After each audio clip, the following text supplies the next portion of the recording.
Alrighty, guys, welcome back. We're going to be playing Aeon's End The Descent, the new Aeon's End series of games, and we're looking forward to trying this one out. It adds a few new things, such as friends and foes, conditions. It adds some very interesting effects to heroes as well. You've got one hero that activates its special ability, that's going to be replaced by a token that changes his special ability. You have one hero that I can't understand what his power does, so I'm not playing that hero. So I switched out. And there we go. It's Aeon's End. It's cool stuff. It's interesting. It's fun. If you like deck building, kind of boss battling games, this has been around for years and years. It's one of my favorites, so of course I'm going to pick up everyone. The last two Aeon's Ends that come out have been legacy games, and I'm not a big legacy guy. Designing my own mages and doing all that stuff just doesn't interest me, to be honest. So I'm glad they went back to their core roots and decided to create a base game with all the stuff in it that lets you experience the campaign as you progress, unlocking envelopes and getting all that stuff and just adding its content to all your other stuff. So, without further ado, let's go to the table and see what we have. So we've got a lot of stuff here. So obviously we got one hero over here. This is actually hero number one. This is Brama. And this are her breeches. Then we got hero two, which is Leisan. And her breeches, and of course their decks and cards and health and everything. But you can see here's Hero 1 and Heroes 2. We have our market up here, which are the cards you can purchase. Up in the top corner of each of them, it tells you how much ether, because, there is no money. It's all ether. Then we have the villain right here. And normally at that point, I would just zoom in the camera and focus in on that right there. Unfortunately for us, we also have friends, which is Dalina the healer. So there's no special setup instructions with her. Nice artwork. But basically, she's an extra character. She's got her own deck of cards. You shuffle these up and you flip one open. And that's what she will get when she activates. And then we have the enemies. And the enemies, in this case, is the Swarm, called the Hive. All right, and the same thing. They have a deck of cards. You shuffle them up, and you draw the top one. And you will notice that in our deck now we have a Nemesis. We have two for our number one hero. We have two for our number two hero. We have two Nemesis, this is standard, but now you have a foe and a friend, and they will now get a card, and they will activate their special ability on top of their deck. And it's going to kind of change how things go, I think. So that's kind of interesting, the friend and foe expansion. I'm interested to see how well it plays. It sounds like an interesting component. But it does take up a little bit extra table space and everything else. So I'm going to shuffle up our deck. And of course, I did put these in sleeves because the only deck... That's not true. This deck you shuffle, this deck you shuffle, and this deck you shuffle. So let me finish shuffling this. I'm going to make sure it's well shuffled. And there we go. So for the Infector has a set of these, which are Scorched Pearls. he's going to be adding these cards to our hand, which are going to have gain an ether, suffer damage, or spend 3 ether to destroy this card. He also has this deck of infections, and we will shuffle this up. So I would put sleeves on this if you were worried about it. I'm not going to shuffle it enough to make it that, that bad an issue. So that's one of the best things about Aeon's End, to be honest, is you're going to have thousands and thousands of cards, but none of it gets shuffled, so you don't have to worry about destroying it. And so, you don't have to sleeve it all. You have to sleeve a few things that you might have to shuffle, like this deck and this deck and this deck. But that's like 8 cards. That's like 4 cards. That's 4 cards. That's 10 cards, something like that. So the Infector. Let's look at the Infector. He starts with 60 health. Good artwork again. His setup is shuffle the infection deck together and place them face down to form the infection deck, which is what we just did. So infections stay in front of the player permanently. If a player would gain an infection and cannot, each player resolves all their infection cards instead. When a player is exhausted, any player gains 2 infections instead of unleashing twice. Unleashing. If an Infector has 0 Nemesis tokens, it gains a Nemesis token.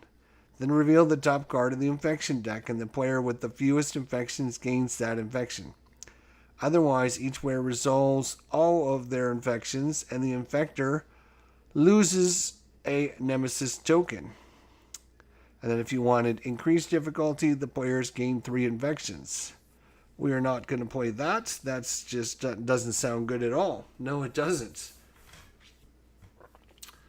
All right, so we shuffled up this. Oh, the last thing I should mention is when you play with the friends and foes, each character gets to replace one of their starting cards in their hands with a card from the banner deck. And the banner deck gives it a special ability to alter this friends and foes system. So in this case, Brama here is taking the banner of sages to gain an ether, or a friend gains a charge. So we can add a charge here. And then when she gets charges on here and activates, any player or Greenhold gains 4 life. So giving her extra charges sounds like a good thing. So that's what Brama did. And what Leisan did was he took the banner of Volt, cast to either deal a damage or cast, and the friend gains a charge. I think I grabbed the wrong one, actually, now that I think about it. Hang on. I wanted, yeah, this one. Sorry. I did grab the wrong one. Start again. Banner of Siphon, cast, deal 1 damage, or cast, and the foe loses a charge. Because when his charges come up, then he's going to get to do his special ability. So that's kind of a neat thing to add. The players are being able to affect the outcome over here. And the last thing I will mention is that this is the draw deck for the Nemesis, which obviously goes with the Nemesis, but there's not really any. I guess I could put it there. I just like this area is like for friends and foes. I hate to put it in the middle of that because it's not really part of the friends and foes, obviously. Maybe I can slide her up then. All right, you always play with the face card of these up so you can see what's coming. All right.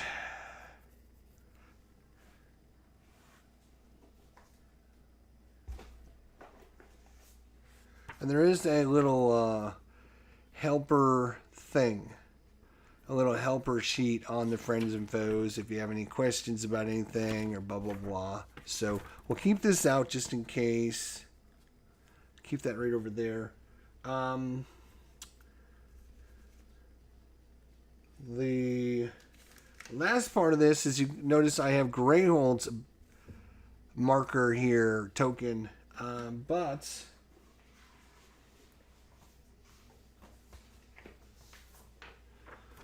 going through the setup instructions, you know, unwrapping the decks and choosing the characters and sending the characters out, it goes through step by step what you're supposed to do, blah blah blah. It never mentions anything about Greyhold.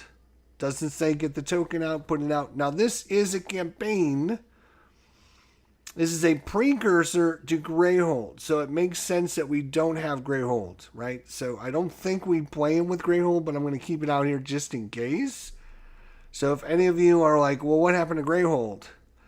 This is a campaign. This is a preview campaign. This is a what do they call it? Prequel campaign. A prequel campaign where before the events of Greyhold unfold, this is like what happens. So you can see Brama here is a young Brama. It's not an old Brama. Brama is a very old lady in Greyhold that has mystical powers. And this is like 50 or 30, 40 years before that. 20 years before that, whatever. I don't know. It's probably in the rule book somewhere. But I wanted to mention that because I was like, you know, am I missing something about the Greyhold? And there is a Greyhold health dial, but it never talks about setting it up. All right, we are ready to go. We're going to shuffle one last time so nobody says I was setting up for success here. There's a lot of new things I wanted to talk about. Oh, I know why this deck isn't going to go there, because this needs to go back there, right? And if I put this here, then he can't put his cards down. So, I mean, I could put it here, but obviously it's not the best, but we are kind of running out of room, to be honest. I mean, I got a little bit of room here, but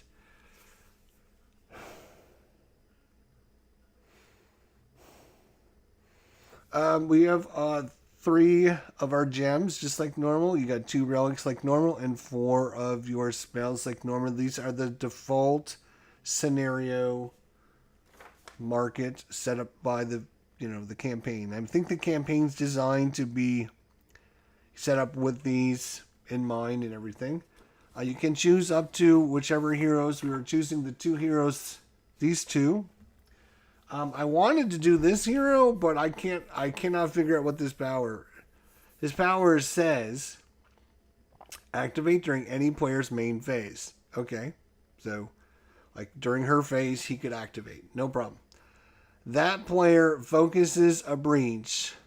Then you gain a card from the supply that costs up to twice the focus cost of their open breach with the highest focus cost. So you gain a card from the supply that costs up to twice the focus cost. So each of these have got a focus cost, right? So gain a card that costs up to twice the focus cost of their opened breach with the highest focus cost. So like if this is their highest open breach, right? Because this is open, it's got no costs. So, I mean, I kind of understand it, but it just doesn't register in my brain. Like if this is open, right? Then this would be, it would be his, you would get twice the cost of the focus cost for their open breach with the highest focus cost. So the highest focus cost is 2, because this one doesn't have one. So it'd be this one, obviously. So I kind of understand it, but it's a little wanky, and I wasn't 100% sure. Like, and then it says if the player has no closed breaches, deal 8 damage.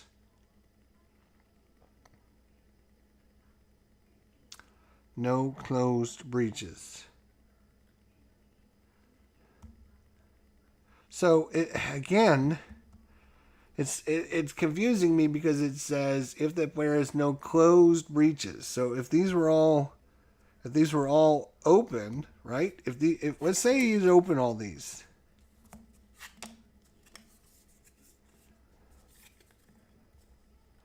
Let's say he opens all these, right? If that player has no closed breaches, deal 8 damage. So why is it looking for the? Why do you have to have a open breach for this power? Because it says, and I think it's a typo. That's what's driving me crazy. When you gain a card from the supply that costs up to twice the focus cost of their opened breach with the highest focus cost. So it has to be an open breach, but I think that's a typo. I think it's wrong. I think it should be the closed breach. I mean, I don't know, but it's just because then it says, or if that player has no closed breaches, well, if they don't have any closed breaches, you would be able to do the top part, right? If they don't have any closed breaches, right? Let's say I choose this player right here. I would then gain a card from the supply that costs up to twice the focus cost of their open breach. So this is an open breach. It costs 10. It costs 4. So I would get a card that costs up to 8. Right? So according to that, that's what I would do. And then it says, or if that player has no closed breaches, deal 8 damage. I guess they couldn't do the first part, right? So if I do this, that player focuses a breach. So because I don't have any open breaches, I can't focus it. So I guess it makes sense. It's just a little wanky, and I decided, nope, I'm not going to deal with wanky. I'm not dealing with wanky. Explain things a little bit better. I got to put this guy's stuff back.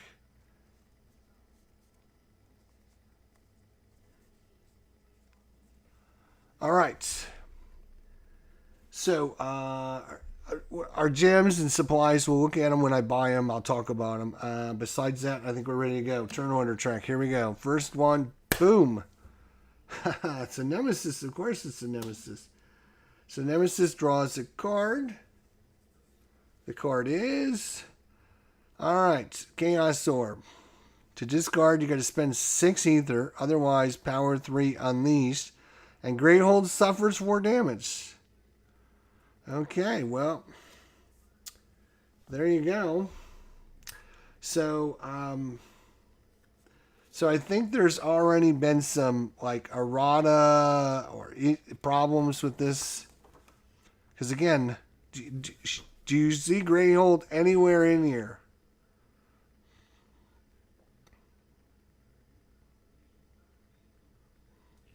I don't see their token. I don't see anything. Do you see it over here? No.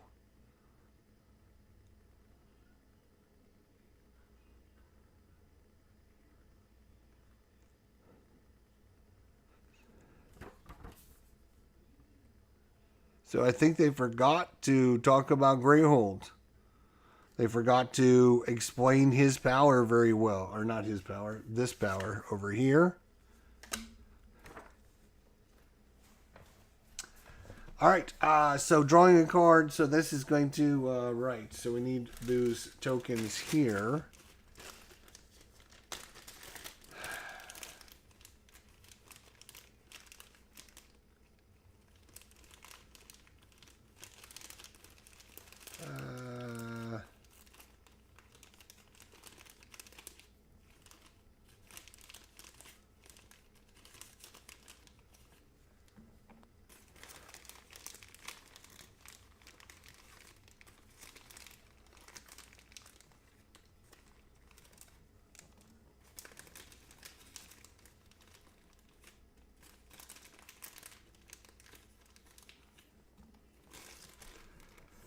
All right. Normally, I will say this.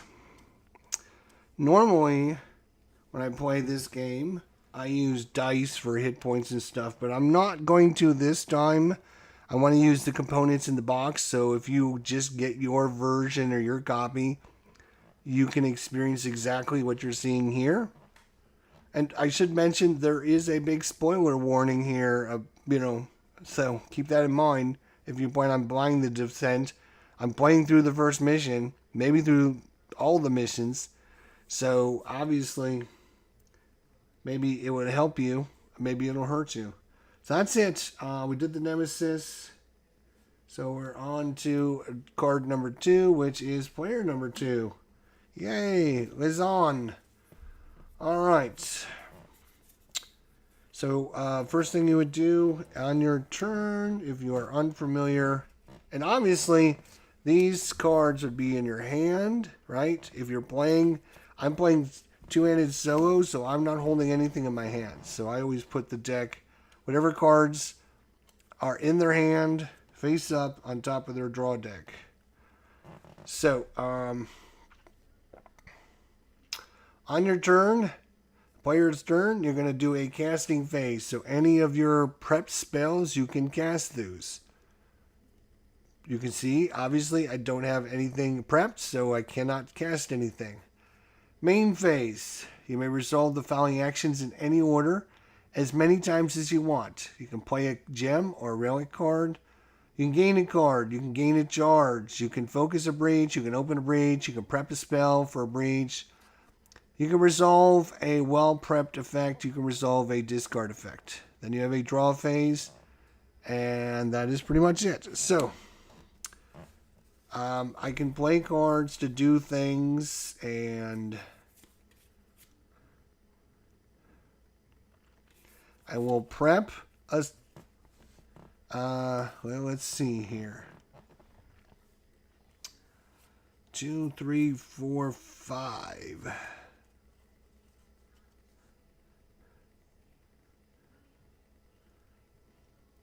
I can try and...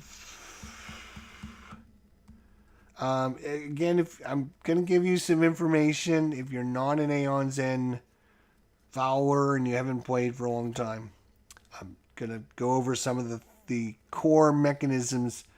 The first 2 breaches, normally your first breach always comes open. Your second breach is going to take a number of activations to focus them, to open them. When they are open, then they're going to allow you to cast more than one spell at a time. On your third and fourth breach, you're normally going to get more damage. So you can see +1 damage if you cast a spell here and here. So I am thinking I'm going to have 2 sparks coming up in the next hand.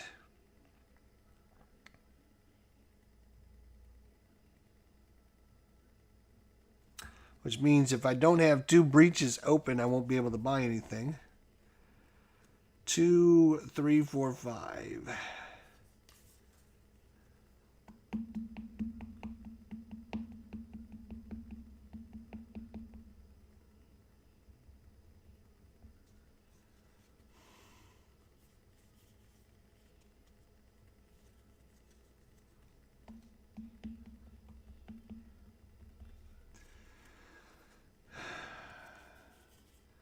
So the question is,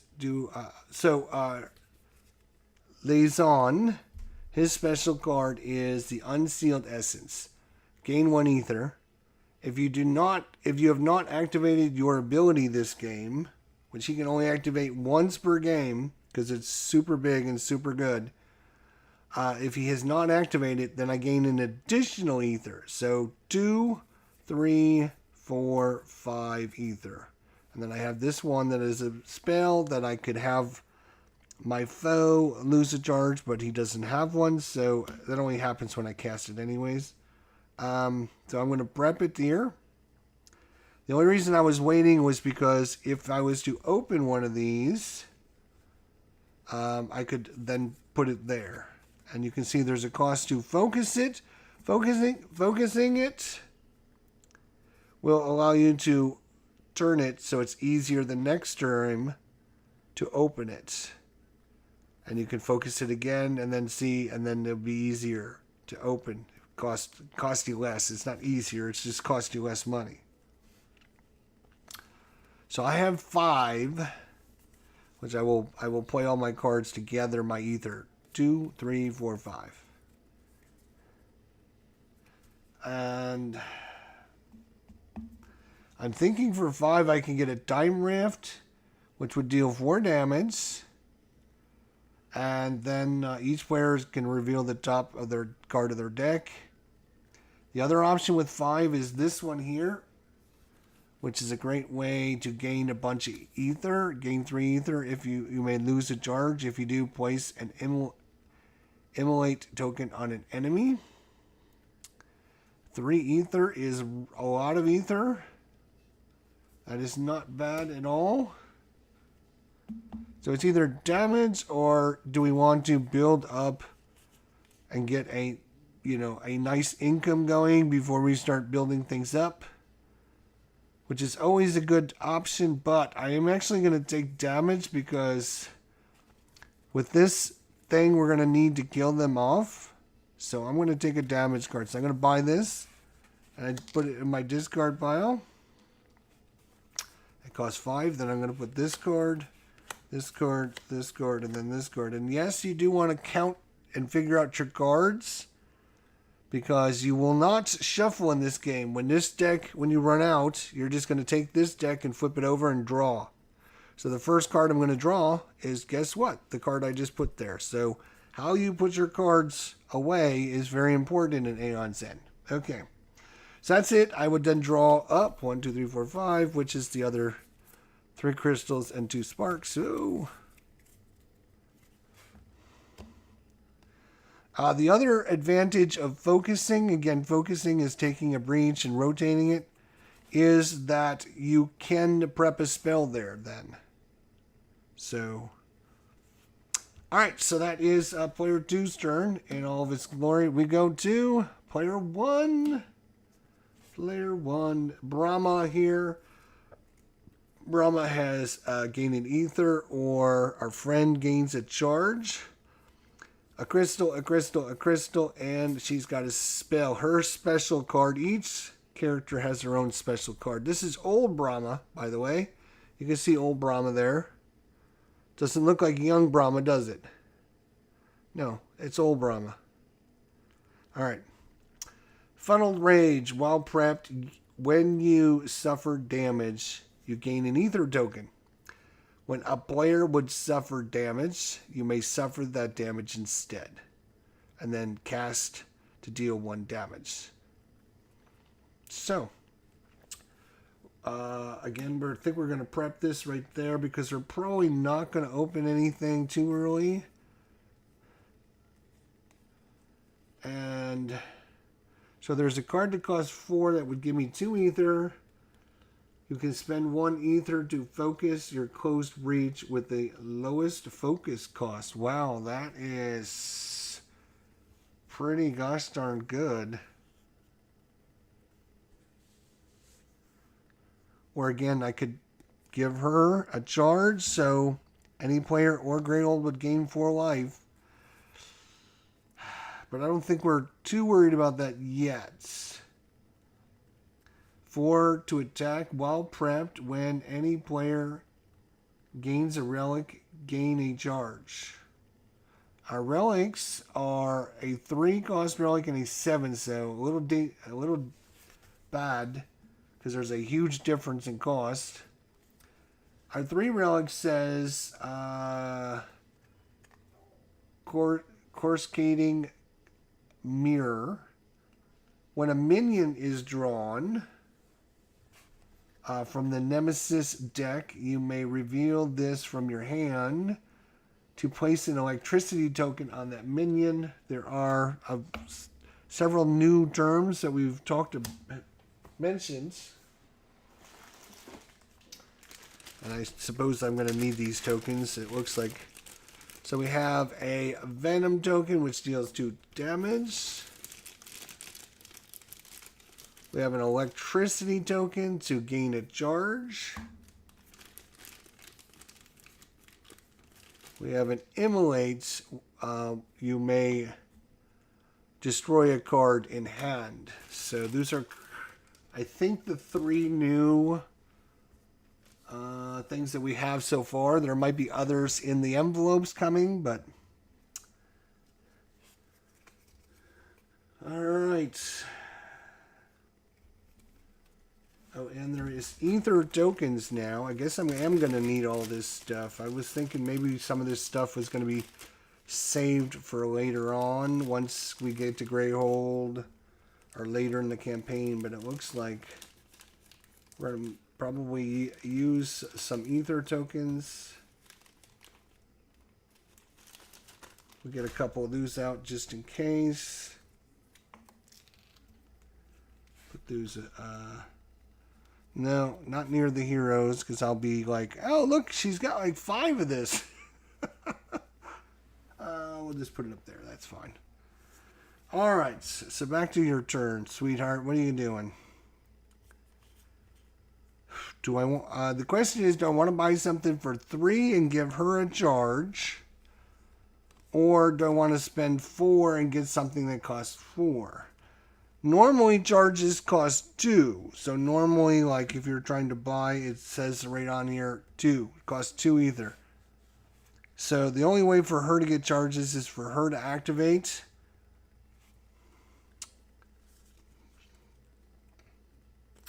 I think we're going to buy this card right there. Go in our discard pile. I'm then going to put... it's going to be these 5 cards in that order, isn't it? Yes, it is. All right. And then she will draw her next cards. And be done.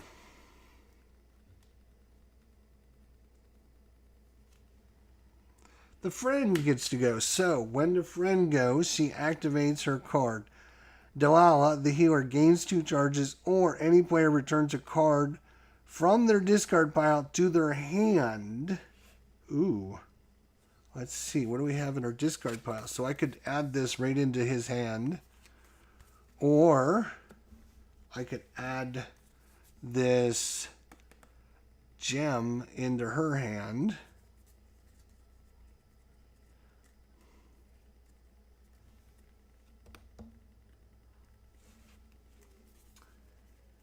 She's got 2 sparks coming up. That's a problem. If I add a 3rd over here, that's going to be a problem.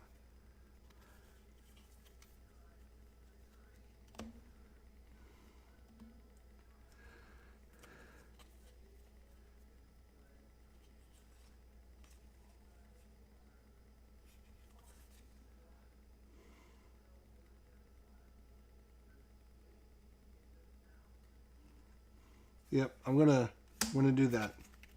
I'm gonna return this card to her hand. Any player returns a card from their discard pile to their hand. Boom, she's done. And then we just flip over the next card. All right. The friend is helping. Yay.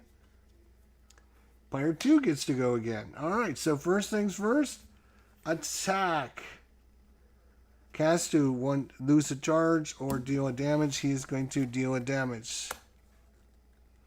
So he's down to 59. We're winning. 59 hit points.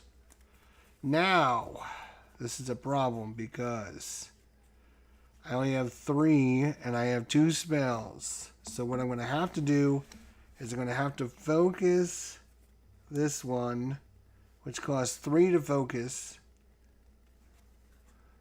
so I can put out 2 spells. And then that's going to cost my 3, so that's going to get discarded. I will then flip over and draw 1, 2, 3, 4, 5. And that is it. Player 1 gets to go. All right.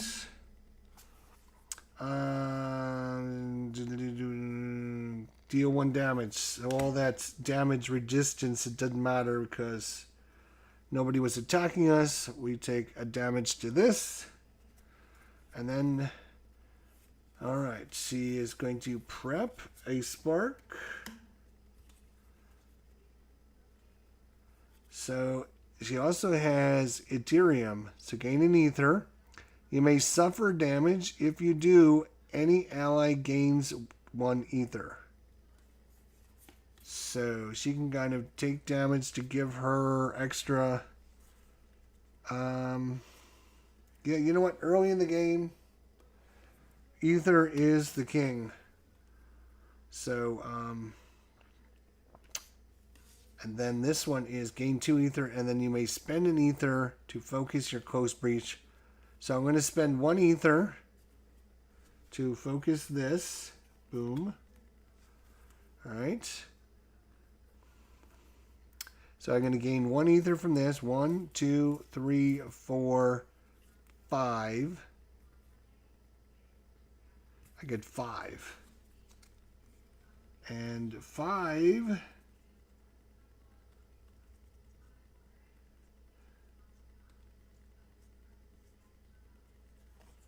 Five is 1 short of doing something like a 3-3 would have been awesome.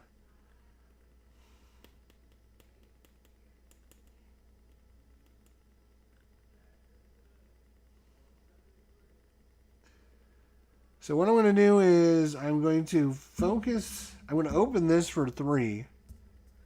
Open this for 3. And for 2, I'm going to get a charge.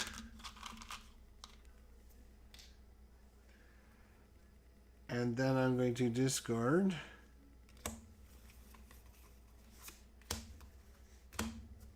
And then flip over. 1, 2, 3, 4, 5.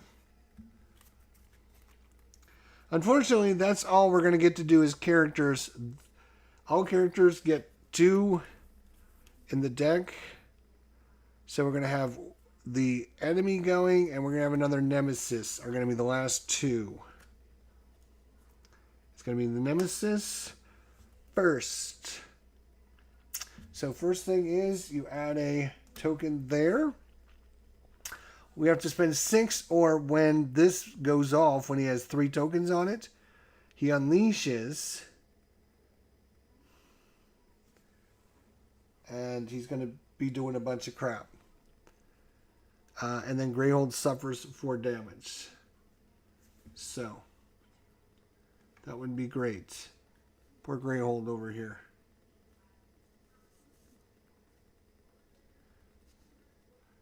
Alright, so we're going to draw a card now. Oh, that's not the right one. This one. We have a Bane Shear. Persistent ability, which means when he activates next time, he'll get to do things and unleash the big boss. And he comes in with 6 hit points. 5, 6 hit points. Alright, and I bet you this guy's going to get to go. Oh look, it's that guy. So that guy says place a Broodling into play with 4 life.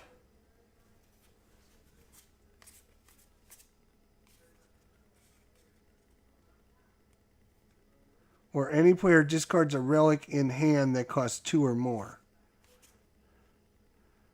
Well, the Broodlings don't have 4 life. They all have 3 life on them.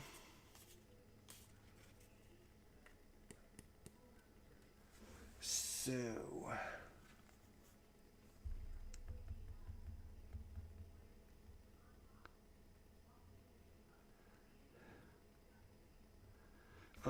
let me check the rules and see when they activate. When a card is drawn, resolve the top card of the card and place it in their discard pile. Then reveal the next card of their deck.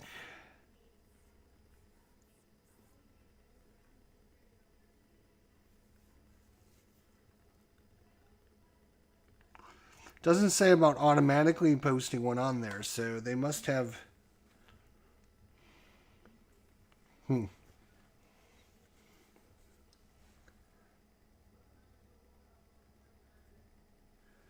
Okay,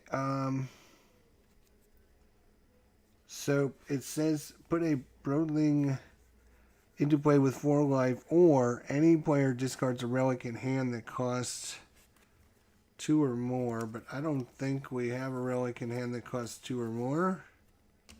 So we're not going to be able to do that. Nobody's bought a relic, so guess we should have looked at that. So we're going to have to place a Broodling into play.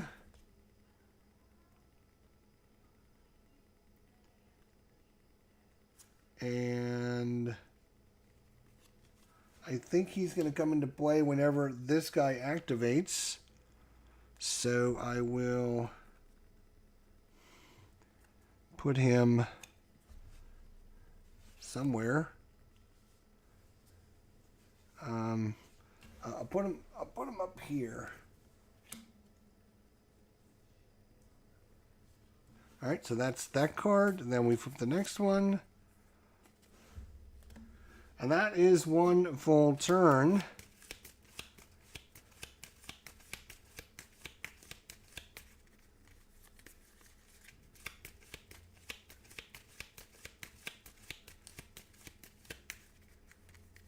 Yes, anyone that's new to Aeon Send, when you prep a focused breach, you have to cast it that player's next turn. Yes. You don't have to cast on there, but you can. You're allowed to cast spells when you focus a breach. Correct. Alright, the new Friends and Foes expansion, Phoenix. Pretty cool. I'm digging it so far. It definitely adds a little bit of complexity to the game, which is nice. Alright. So we're back to the beginning of the round, and player 2! Yay! Alright. Deal a damage. Boom. Just going to get out a bunch of 1s here. And deal another damage. Boom.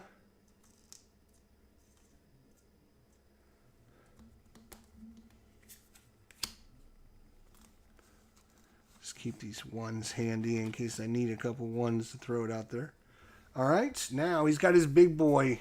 Look at that, the Time Rift. Remember the Time Rift I bought? Yeah, baby.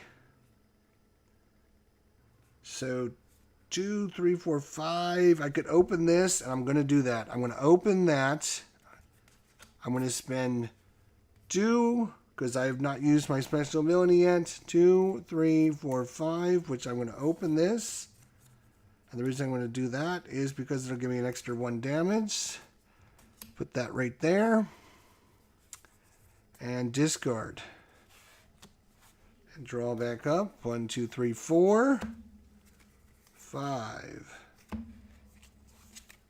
So that's my next hand. Okay. Oh, I had an extra 1. I don't think they go away. I think you can use them whenever you want, actually. Alright, next card. Nemesis. Oh boy. Here. Oh, you know what? That's right.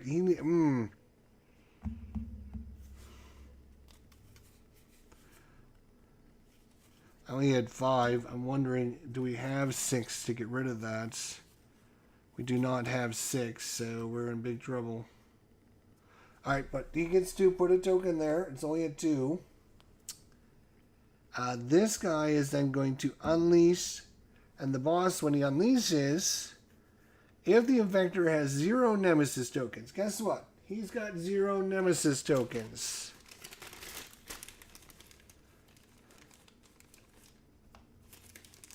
Guess we should get out a couple tokens. I don't think these are his tokens, but I don't think it really matters unless you're a stickler.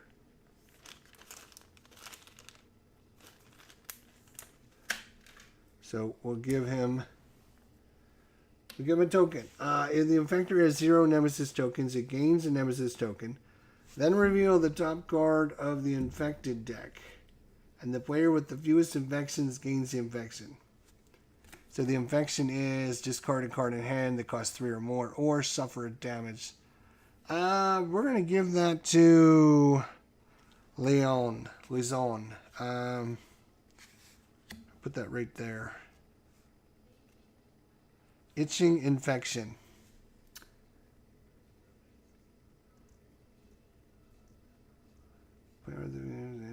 Otherwise, each player resolves all of their infections, and the infector loses a nemesis. Infector loses a nemesis token.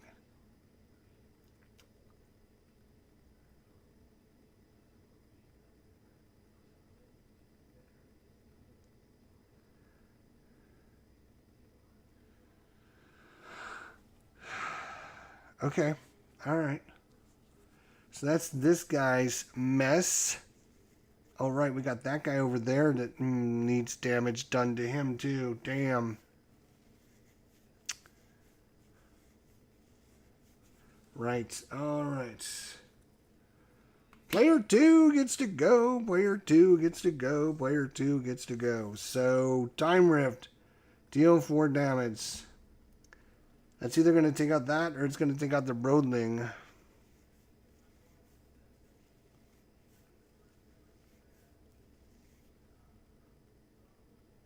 I'm going to kill this guy. I don't want him. Oh, I don't want him doing bad things. So we're going to kill this Nemesis.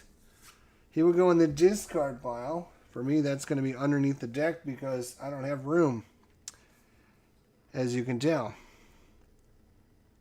So that was his Time Rift card. That card's pretty nice. I might have to get me another one of those if I can afford it. If we got 6 ether. No, I got 2 spells. I'm going to put Spark there, and I'm going to put this here. That gives me 3 ether.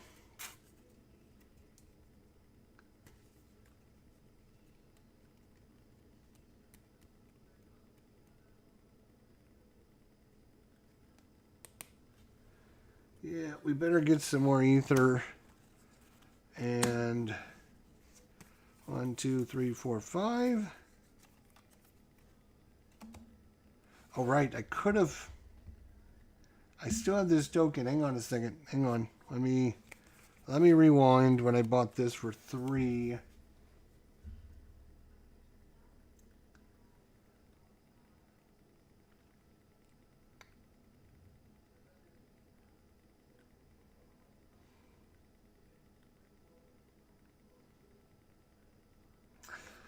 No, actually, I'm going to keep that. I'm going to keep that for later. Okay. That's, so we've had player 2. Yeah, he's done for the round. She's done. She's done? Leisan? I think it's a lady. I'm pretty sure it's a lady. Yeah.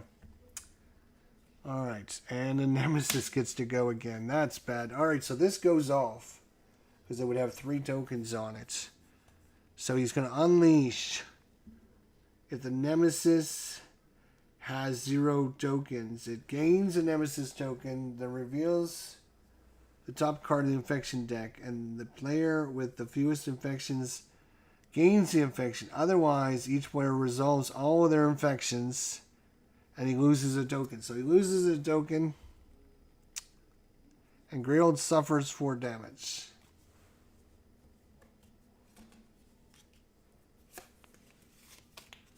Greyhold is suffering 4 damage. Down to 26. All right. So he loses a token, and every player activates their infections. I have to discard a card in hand that costs 3 or more, which I have nothing, or suffer damage. So I'm just going to suffer damage. We need to get her healing because she can heal for 4 life. So we need to start getting her some charges. Otherwise, it's going to be a quick game. All right, that was just her preamble. Now he gets to play a card. That's even worse. Unleash. Oh my gosh.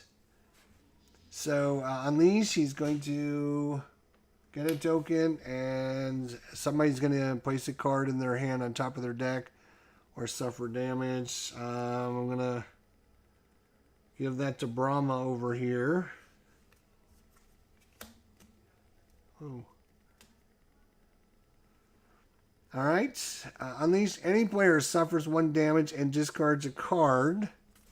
Whoa. So we both have crappy cards, so... I'm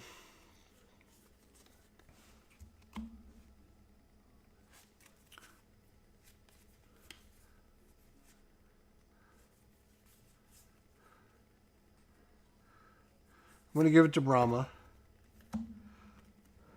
Anywhere. Oh, if that card is a gem, Greyhold suffers 2 damage. Okay, well, no. I will discard a spark then. I'll discard a spark from this. So she's going to suffer damage and discard a card. Ow. Jeez, that's not nice at all.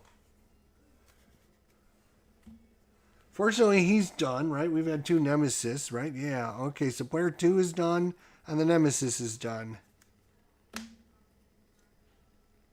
The foe gets to go. Any player suffers a damage and discards a card.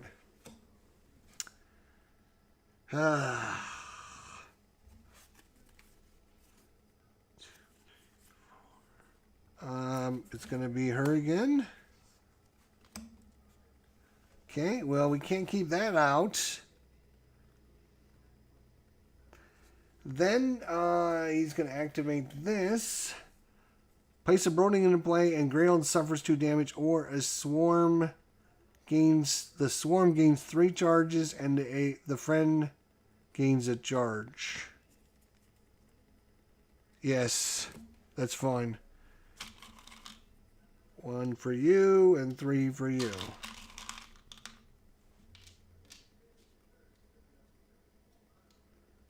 I don't want to keep bringing these guys into play. Place a Boney into play. Oh my god. We are definitely going to need more damage. We're definitely going to need more damage. The friend gets to go. Any player draws a card, or any player gains 2 tokens. And I think it's going to be her, because she can gain 4 life. 1, 2.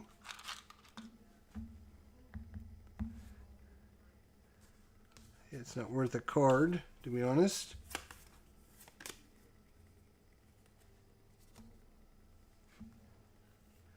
Alright. And that means player 1's going to get to go a couple times in a row. Player 1. 1 damage. Which, oh, this guy up here has got 3 hit points. We're going to do 1 damage to it. Now, can we do 2 more damage? No! God damn it. We need more spells. Alright, I'm going to use this to give our friend a charge, because we're going to need more healing. I'm going to fill this. I'm going to use this as a charge. And I have 3 crystals.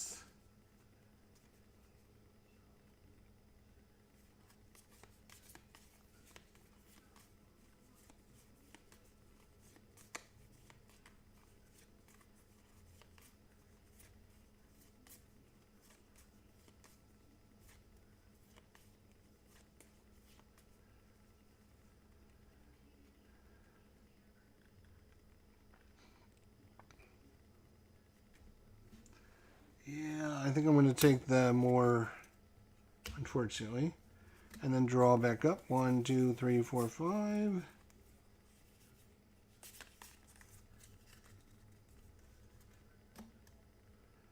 And guess what? It's going to be player 1 again. So, deal 1 damage. So this guy's going to have 1 stinking damage left.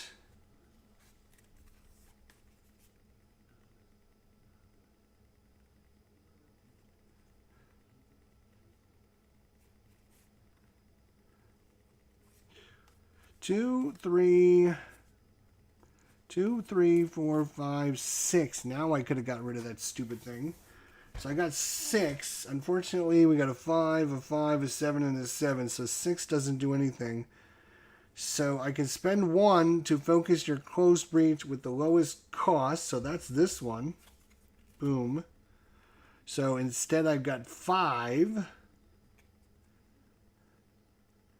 right, so it's 2, 3, 4, 5, 6. I spent 1 to focus your close breach with the lowest cost. So I've got 5 left. We're going to need another time rift. And then we're going to discard these in order. And draw back up. Alright, that is round 2 in the books. How many people are thinking, wow, what a game, huh? I love this game. This is awesome. But it is also very tough. Sometimes it can be very tough. Alright, especially when the enemy goes like twice in a row. Boom, boom, and you're like, oh, it just takes you a while to recuperate from that. Player 1, so we got 3 in a row for player 1. Wow. Wow.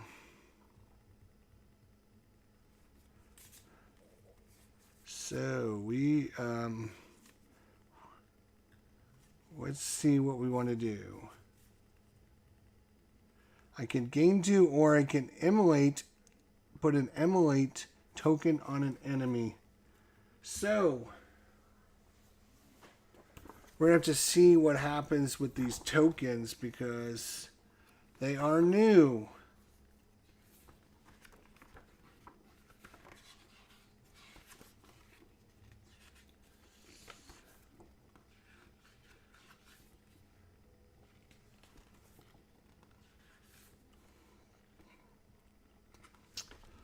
Some player cards allow the player to place elemental tokens on an enemy. Enemies in a new term, this means minions and nemesis. When you place an elemental token on an enemy that already has one, immediately resolve the effect of each elemental token on it. Then discard each elemental token on the enemy. When you defeat a minion with an elemental token on it, resolve that token. If the minion is defeated on the turn that is not a player turn, any player resolves a token.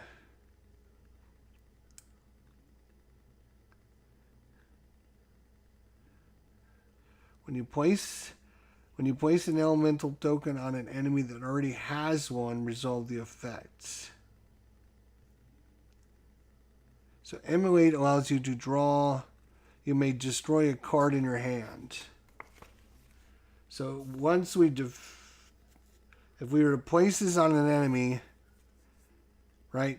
Once we destroyed that enemy, then you would be able to destroy a card in your hand. But that's not going to happen because there's no enemies other than this guy. He's got 58 hit points. So that's not going to happen. So we might as well get the 2 ether. 2, 3, 4.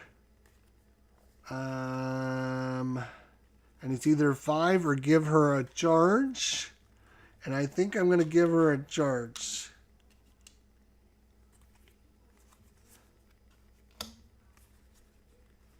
2, 3, 4, and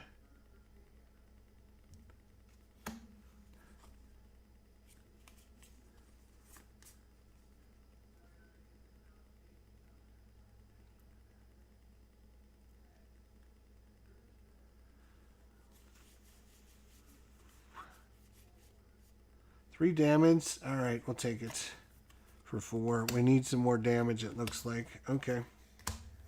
Boom, boom, boom. 1, 2, 3, 4, 5. And, like, killing that guy off would have been great. Please, let player 2 go before that guy. No? Well, we got the Nemesis. He's got nothing going on yet, so he's drawing a card. We got the Playbringer. Oh, brother. Immediately, this minion suffers damage equal to the number of players in the game. Okay, well, he's only coming in with 5 life then.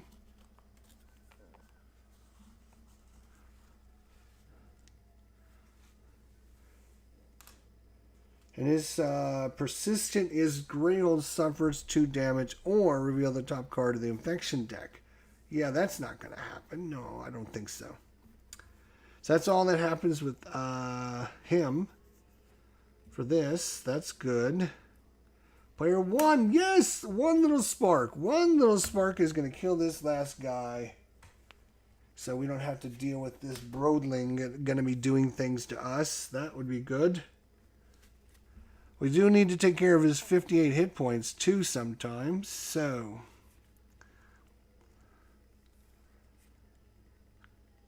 2, 3, 4. Damn. I could spend 1 to focus my breach with the lowest cost. So I have 2, 3, 4, and I can spend 1 to focus my breach. So I'm going to spend 1. So I have 3. I'm going to put that there and this there, I guess. I could suffer damage if you do. An ally gets a token.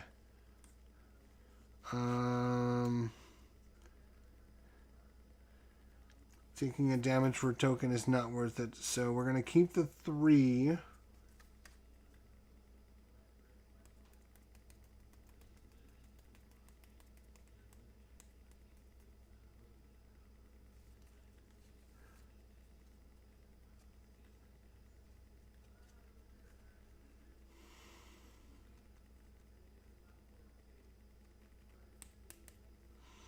I'm just not happy with that.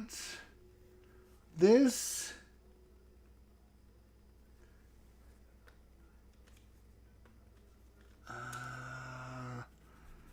I mean, no, I'm gonna take this for the ether. Boom, boom, boom, boom. 1, 2, 3, 4, 5. Player 2.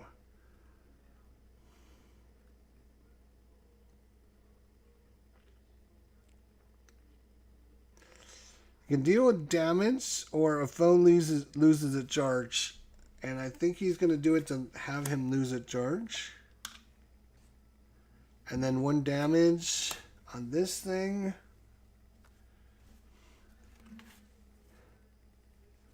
And why do you not have enough cards in your hand?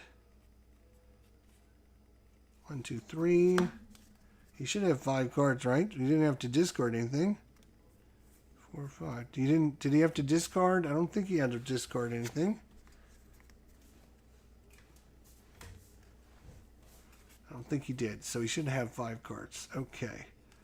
Now we're getting somewhere. Put this out there. We get 2, 3, 4, 6. Or I would have 4 and place an emulation token. I'm going to 6.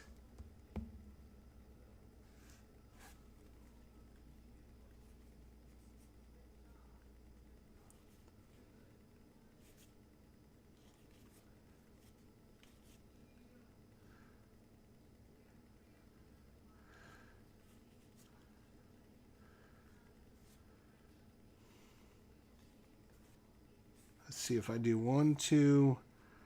I could do 4 and then place a token on that guy.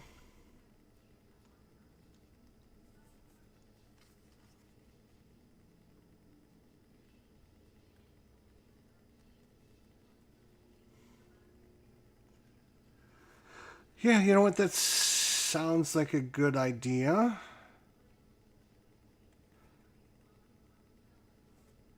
We're going to emulate on this guy there. And then we've got 2, 3, 4. And I'm going to take this right here. 1, 2, 3, 4, 5. See what we have left here. We got a lot of things left. Okay. Nemesis, well, that'll be the last time he goes. All right. Persistent. Greyhold's, yeah, we're going to just give Greyhold 2 damage. That's fine. He's down to 24. He's got plenty of hit points. We don't want another infection. Boo, infections.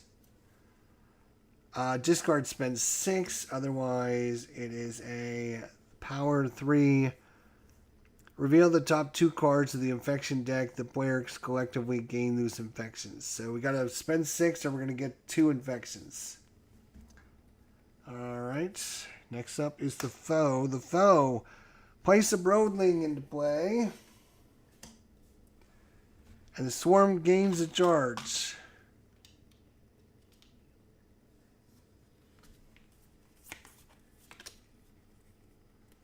Uh-oh. Swarm would gain 2 charges or Greyhold suffers 3 damage.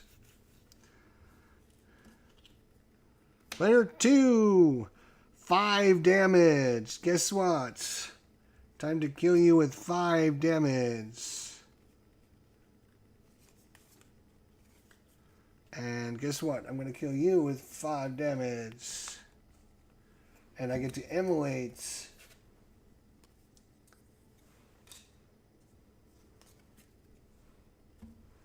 Which is what? You may destroy a card in hand. So I can destroy a card.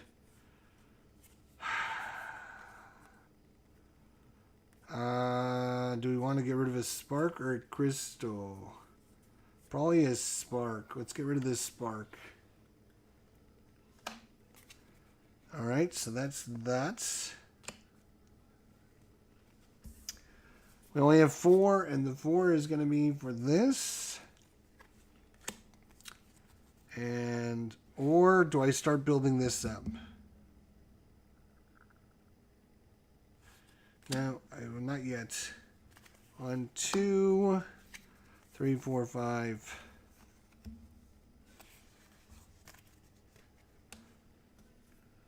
And the friend. So she can gain 2 charges, which she will. And as soon as she does that, that's it for that. This will come into play next time. But she will activate this. And any player gains 4 life.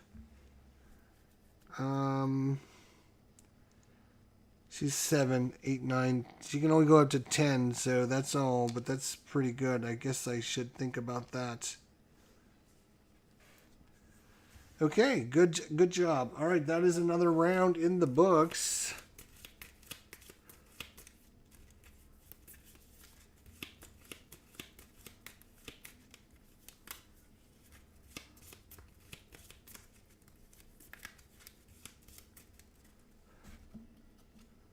Player 1.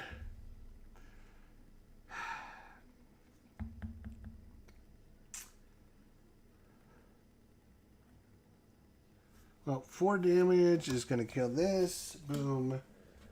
1 damage to him. Boom. It's down to 57.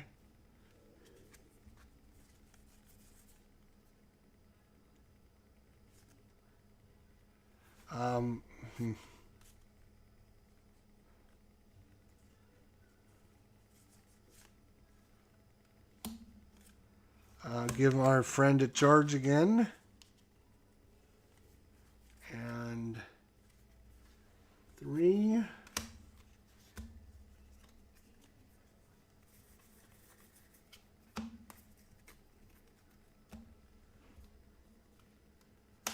Foe. No, no, no, no, no, no. That's bad. Swarm gains 2 charge. Oh, or wait a minute. Or Greyhold suffers. We're going to have Greyhold suffer 3 damage. There we go. All right, and that is the last of his cards. So we shuffle these up.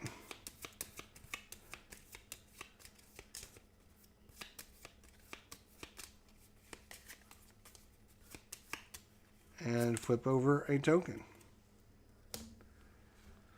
All right. Nemesis. All right, 1 on there. The Merc Spewer. When defeated, this minion was defeated by damage from a spark. gain an infection. Otherwise, Greyhold suffers 2 damage. He only has 1 hit point. Oh, but he has 3 armor. He's got 3 armor. So you're going to have to do... yeah,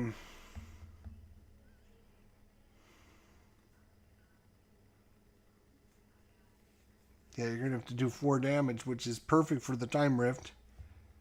Alright, next up. Player 2. Oh, he doesn't have anything. What is going on? Put this there.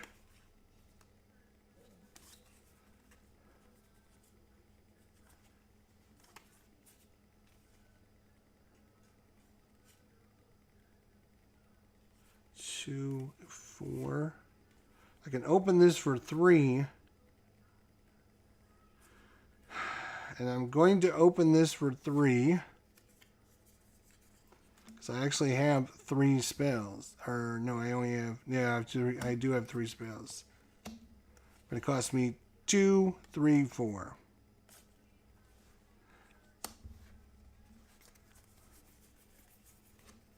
Come on, we need to get something good to kill that guy. Damn. Alright, another token there. Persistent Greyhold suffers 2 damage. Okay, we have got to start worrying about this a little bit. It's down to 19. It's not super low. She can heal Greyhold as well, so that's not bad.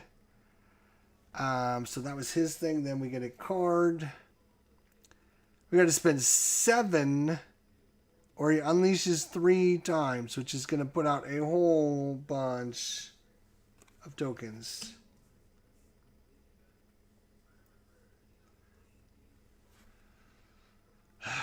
Fortunately, I think that's the end of his go, right? Yes. So I get still player 1 and player 2 to go yet. And her friend. Player 2, go to town.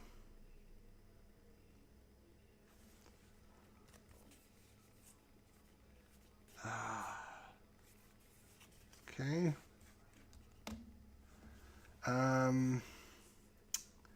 So this is going to do 4 damage. Boom. That's going to kill it. It was not defeated by a spark. It was a Legacy Slayer. So, goodbye. Now, we got to get rid of this other one. Otherwise, we're going to reveal the top 2 cards of the Infection deck. But I don't have 6. There's no way possible to get 6.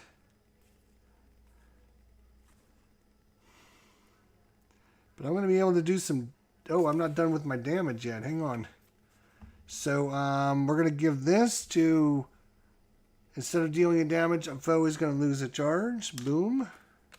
And then deal 1 damage to him. That's great. Now it's my turn. Put that there. Put that there. And I only have 3, which doesn't do a lot of good. 3. Better get some more better crystals. 1, 2, 3, 4, 5. 2, 4, 5, 6. I can actually do 7. I got 7 if I get to go again. Do you get to go again? No, you're done. It's player 1 and the healer. The friend. Focus a breach. Ooh. Ooh. Or any player discards a prep spell. If they do, Delana, the healer, gains 3 charges. But we got all of our good spells in right now. Oh, that's a bad time on that card.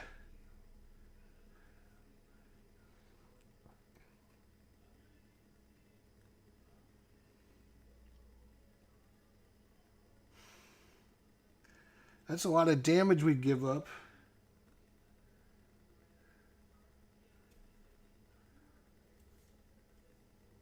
Damn. But there's 3 charges. That'd be a lot of healing. Right now, we're pretty good with healing, though. Except for Greyhold. Now, I'm going to focus the breach, because if I can get her breach open, she'll do extra damage. And I think it's player 1 left, right? Yeah, it's player 1 left. Yep. So she'll get to go. 2, 3, 4, 5, 6. Oh, I could get rid of that too. Okay. Player 1. Surprise, surprise. 3 damage. Nothing out there giving us damage right now, so we'll give it to him. 1, 2, 3. Boom. I've got 2. Oh, I gotta put that there. 2, 3, 4, 5, 6. 2, 4, 5, 6. And I'm gonna spend it here. Boom, boom, boom.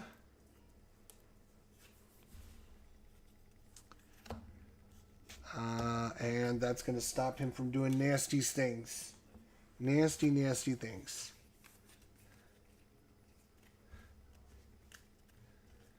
One, 2, 3, 4, 5.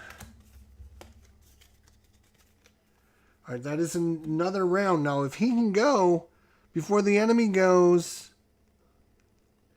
Oh, it's a power of 4. Yeah, so we'll be able to get rid of that. Okay, no problem. We shouldn't have to worry about that. Spending 7 for that's a kind of a pain in the ass, but...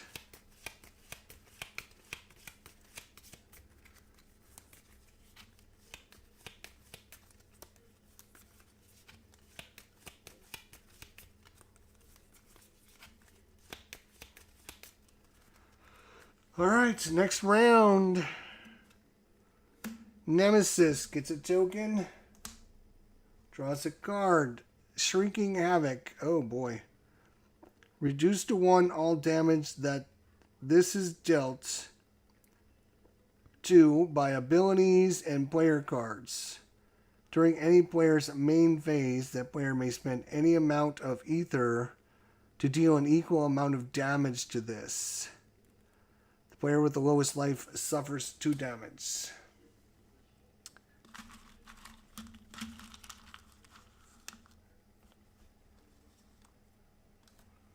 So 9 for you. Player 1. That's 1 point. Let's see, this is going to do 5 damage. And this is going to do 3 damage. That would be 8. So if I do 1 to him, we can get rid of this with this attack. And then I will be...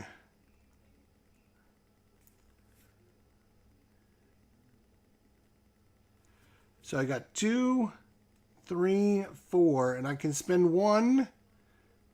No, wait. I got 3. I got 4. I got 4. I'm going to spend 3 of the 4 to open this. Boom. And then it says you may spend 1 to focus your closed breach with the lowest cost. Well, that's this one. So I get to focus that. Then I will put this there and this there. And I've spent all my money. I could take a damage to give an ally a token. And since she's...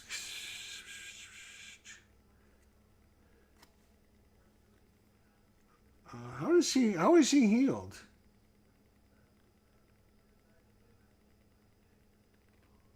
I'm not sure how. I think she should have taken damage. I'm not sure what happened there.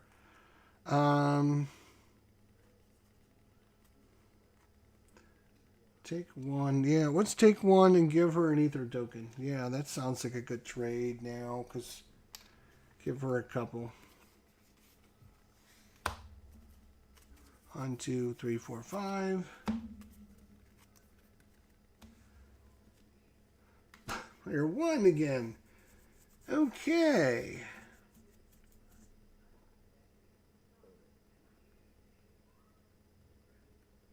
So this is it for player one. Like, this is it, huh?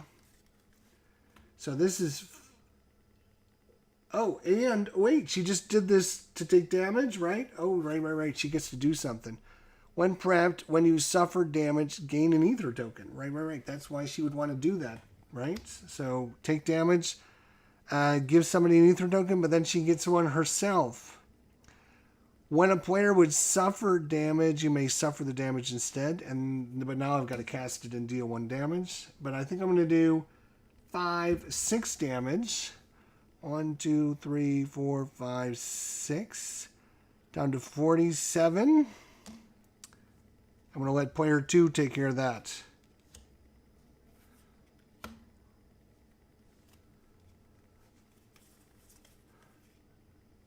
A friend is going to gain it. Oh, wait a minute. 2, 3, 4, 5, or 6. Yeah, 6 is nothing. So give a friend a charge. Boom. And then I got 5. And it's going to be another time rift. These are really good.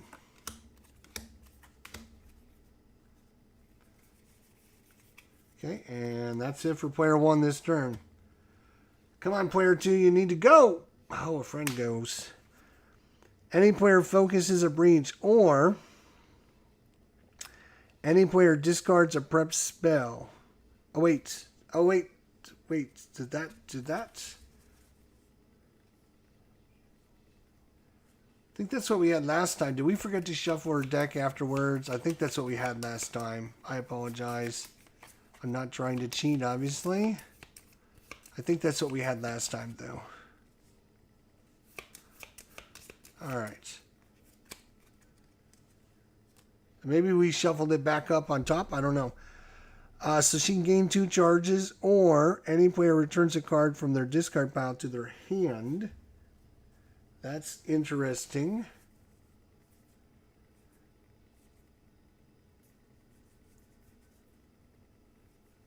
Do we need healing? We don't need the healing right now. We need the damage. I think I want to return this to her hand.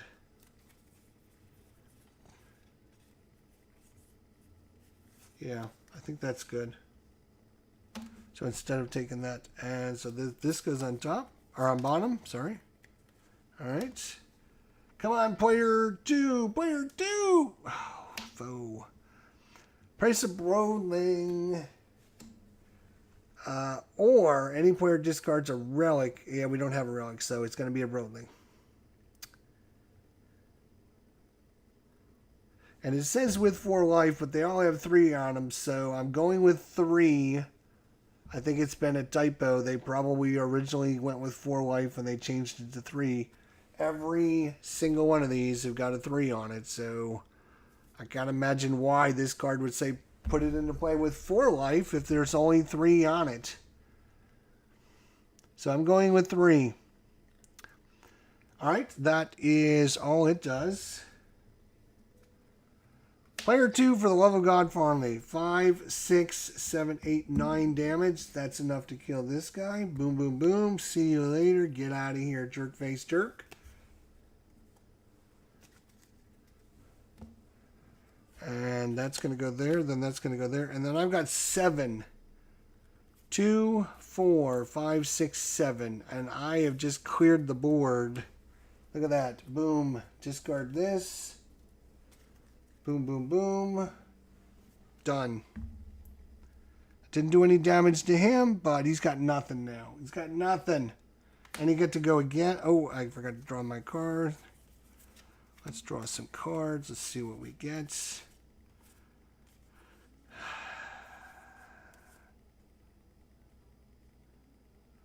Two, 3.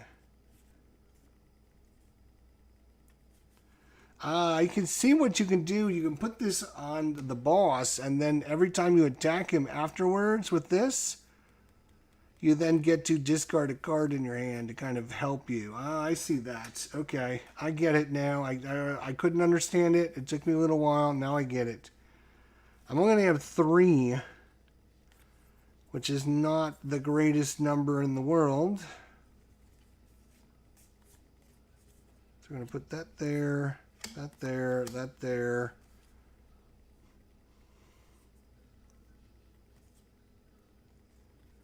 Three.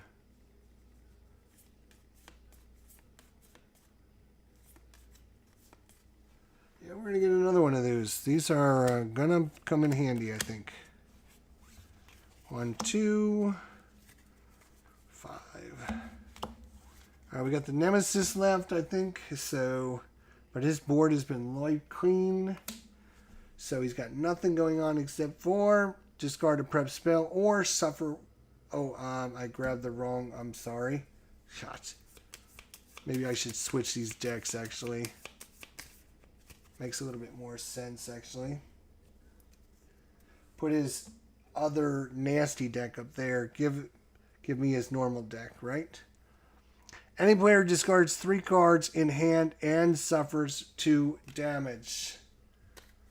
So, discards 3 cards and suffers 2 damage.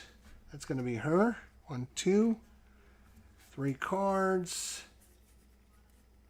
Ooh. Maybe it's not going to be her. We both have pretty good hands, so I think it will be her then. 1, 2, and 3. 1, 2, 3. Okay. That is another round in the books. We're flying through this now. Flying through this.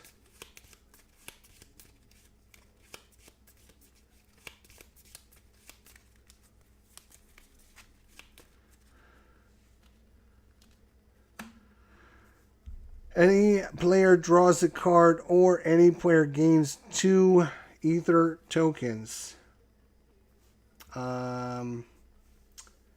Yeah, I think she's got 1. He's got 2. How much is he gonna need? 2, 3, 4.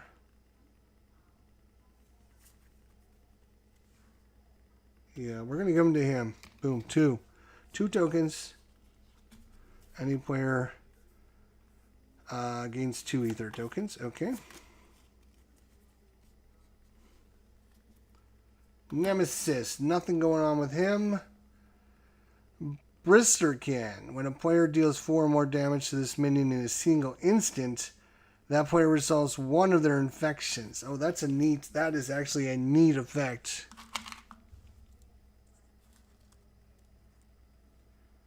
Nine life as well. So you want to do a lot of damage, but if you do, you're going to have to activate one of your infections. Oh, and that's very cool. Player 2.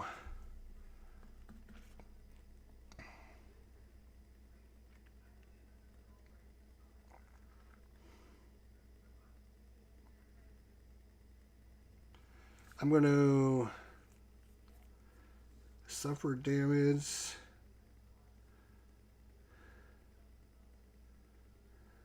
So I'm going to have, I'm going to deal 4 damage to him. Boom. Actually 5 damage to him. So we'll just discard this out of his hand. There. Boom. And then I'm going to have a foe lose a charge. Get out of here, charge. Boom. And now,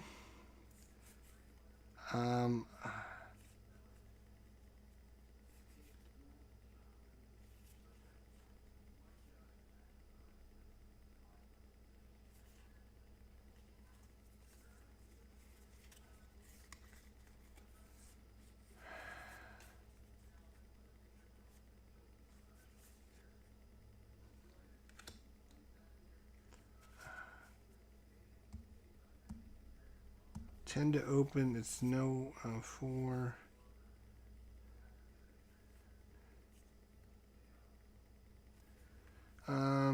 Yeah, I think we're just gonna put that there, that there, and I've got 2, 3, 4, 2, 3, 4, Plus, I'm going to spend all 4 of these tokens, so I have 8.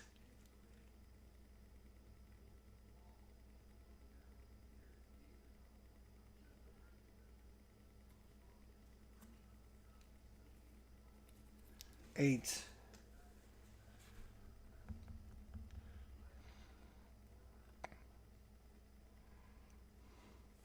Eight is going to give me four charges. 2, 4, 6, 8. Who do you appreciate? 1, 2, 3, 4, 5. I had to suffer a damage from that, right? Because I did 5 damage to this guy. And that is it. Player 2. Bam! Alright, I'm going to deal 4 damage to him again. 3 plus 1, 4. That's enough to kill him. Unfortunately, I have to resolve my infection, so I will take a damage. Then this one deals 4 damage. And I forgot that this thing actually has a special ability on it that I completely forgot about the whole game because I'm a knucklehead, right? So 4 damage is going to go to him. No, actually it's going to go to the Broadling. Let's get that guy out of here. Boom. So nothing there. Each player reveals the top card of their deck.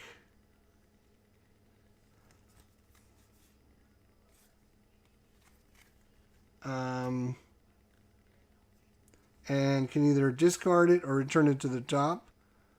I'm just going to discard that. And for you,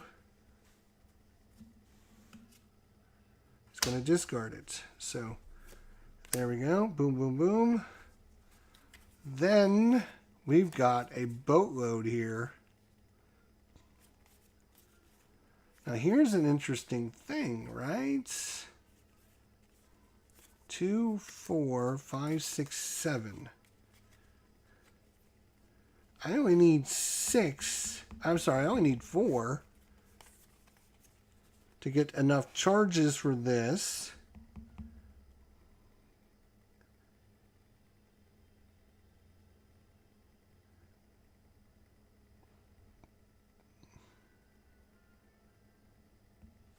So we're going to try it because I want to see what this character does.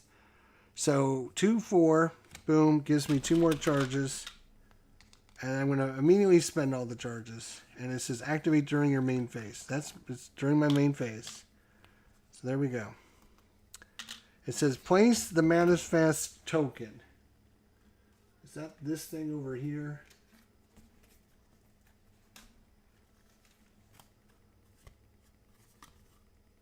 Manifest token for Leisan. Okay, so place this on your mat so it covers this ability and resolve its immediate effect. You cannot activate this ability again. So, boom. Gain up to 4 life. 1, 2, 3, 4. Up to a maximum of 14. So now she can go all the way up to 14 hit points. 1, 2, 3, 4. Reveal the top 3 cards of your ultimate deck. So her ultimate deck is these 5 cards, which we will shuffle up.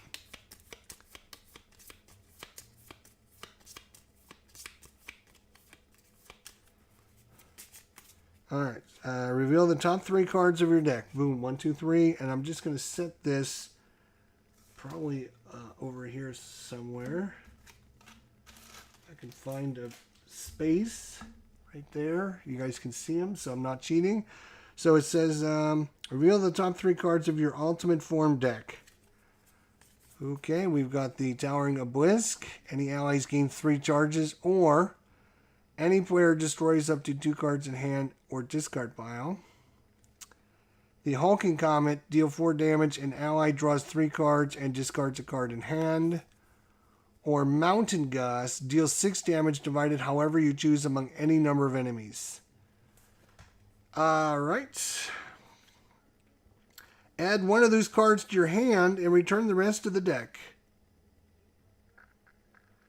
Your maximum life is 14. Whenever any player would suffer damage, you suffer that damage instead. When you have 0 life, do not resolve an exhaust effect. You may still gain life even when you have 0 life. So she basically is going to take all the damage for the rest of the game. And even when she goes down to 0, we don't resolve the defeated effect. So that's pretty big. Now her new ability is Smash. Activate during your main phase, gain 4 life. Return the card you gained from the Ultimate Form deck from your discard pile to your hand. If that card was destroyed, return it to your hand. So I think we have to take this card.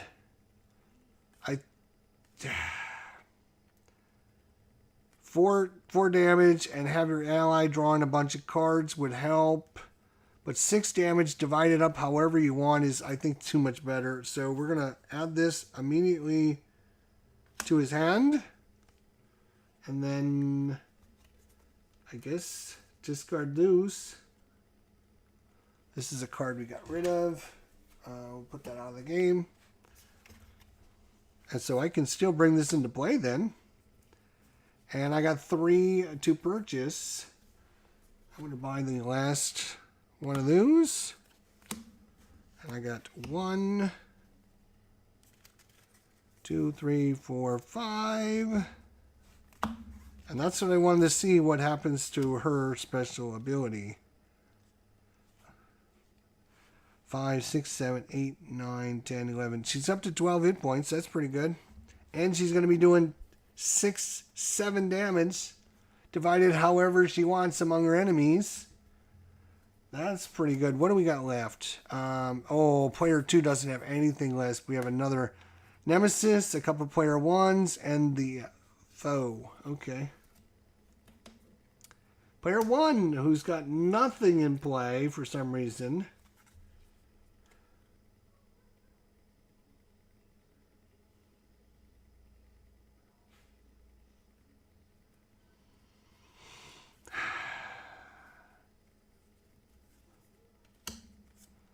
I think the hammer's about ready to come down on this dude with 47 hit points left. I can gain 2 or place an emulate token on an enemy. The reason you would want to do that, let me explain. So if this guy has an emulate token and I choose to add another one, I activate the special ability. So like once we get a token on the boss, we can, every time we attack him then with this card, we could thin her deck. Or get 2. So, I mean, we've been getting the 2, which is still pretty good. And so for the 2, I'm going to simply just take a charge. The problem is, my special ability, or Brama's special ability is to heal. She's not going to be taking any more damage because any damage has got to be taken by her. Any damage, right? Let me just make sure I read that right. Whenever any player would suffer damage, you suffer that damage instead. When you have 0 life, you do not resolve and exhaust effects. You may still gain life even when you have 0 life. So she can go down to 0, stay at 0, recuperate. I don't know why she would, though. That's the thing. Why would she, when she's at 0... she's not going to go below 0, right? So why would she ever heal herself? Because then she'll just take damage again. That's a little weird, and I don't know how that plays out. All right. Let's go to the next character. The Nemesis, who's got nothing going on. Unleash twice. So he's going to discard a token, and we're going to activate this, and she's going to suffer damage. Boom. And she's going to suffer damage. Boom.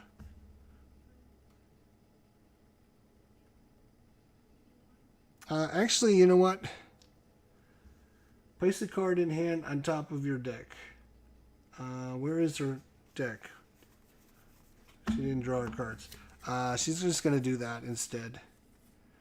Because, like...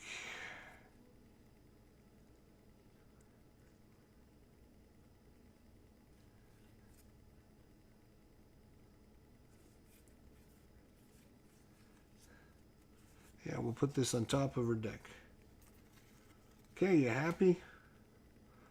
That's the first unleash. Second unleash is going to boom, and then he's going to... when he has no tokens, he gains a token, reveals the top card of the deck, and the player with the fewest infections gains this. Oh, god damn it. Now I grabbed the wrong one. Discard a prep spell or suffer damage. We'll give that to her. Alright, so unleash twice. Any player or Greyhold suffers 3 damage. We'll give it to Greyhold. That's fine. Greyhold's got plenty of damage. He's got 16 points left. 16 points. Pfft, plenty. Foe. Price of Broadling back into play. Or what? Any player discards a relic in hand that costs 2 or more. No, we don't have that again. So he's coming into play again. And then this goes away. Shuffle a new one on top. Next is going to be player 1. 5 damage. 6, 7, 8 damage. 8 damage. See, I told you the hammer's coming out. 1, 2, 3, 4, 5, 6, 7, 8. 39. It's just a matter of time now. It is just a matter of time. So I'm going to put that there. This here.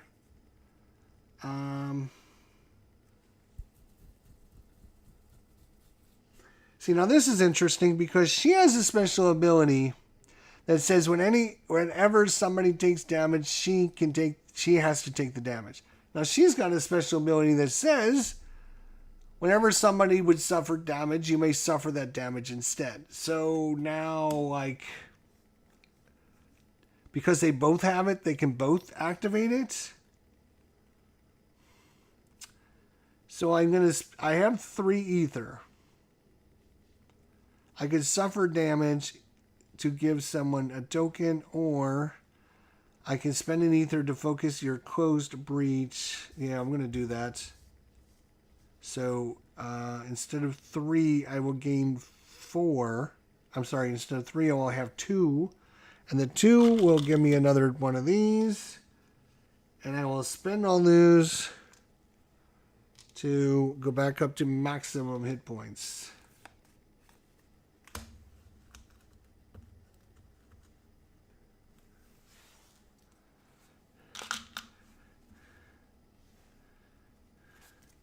One, 2, 3, 4, 5. That is the end of the round. And now we're going to start doing a lot of damage to the enemy. And I think it's just a matter of time before he runs out of anything. I hope. I hope.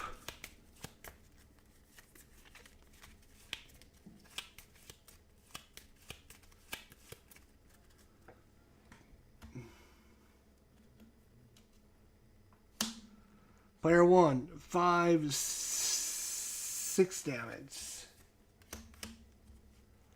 1, 2, 3, 4, 5, 6, down to 33.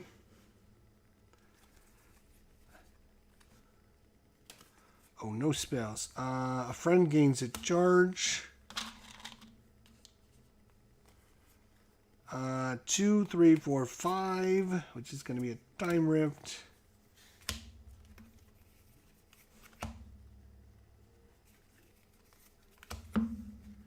And done. I'm going to start speeding things along here. Player 2 is going to be 6, 7 damage. We're going to do 3 to him. 3, 4, 5, 6, 7 damage. 29 hit points. I do like me some Mountain Gus. Alrighty.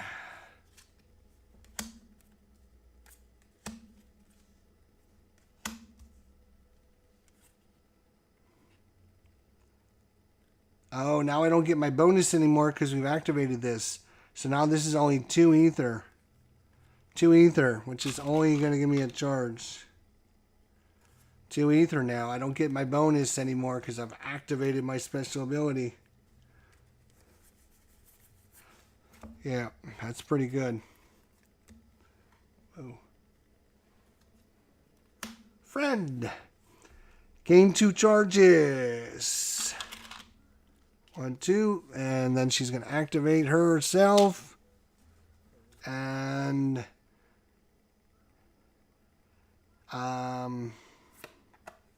any player or Greyhold gains 4 life.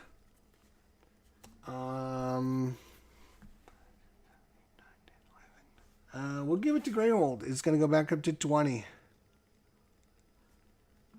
Give it to Greyhold. Okay.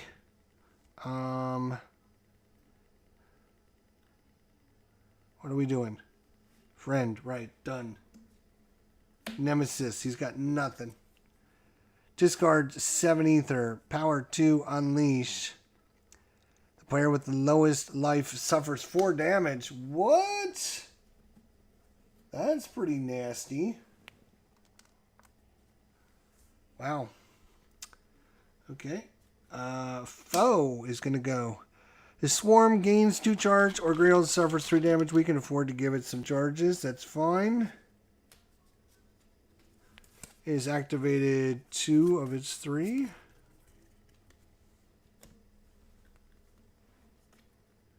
Player 1. Come on, player 1. Let's go. You need to get some spells. You got a stinking spark, dude? Really? Wow. 2, 3, 4, 5. Yeah, 5 is going to be a time rift. So you need some time rifting going on.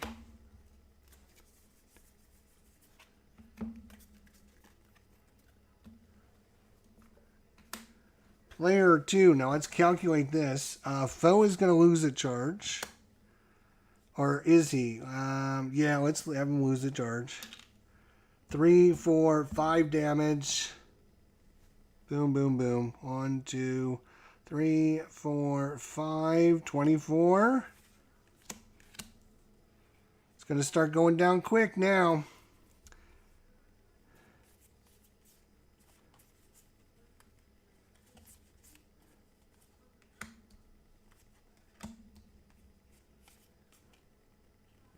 Two, 3, 4. 2, 3, 4. 2, 3, 4. 2, 3, 4. 2, 3, 4. 2, 3, 4.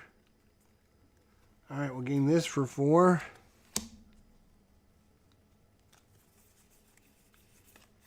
Okay. Bad boy, bad boy. So he gets to go there. And Volcanic Zoa. Persistent Greyhold suffers 3 damage or any player loses 2 charges.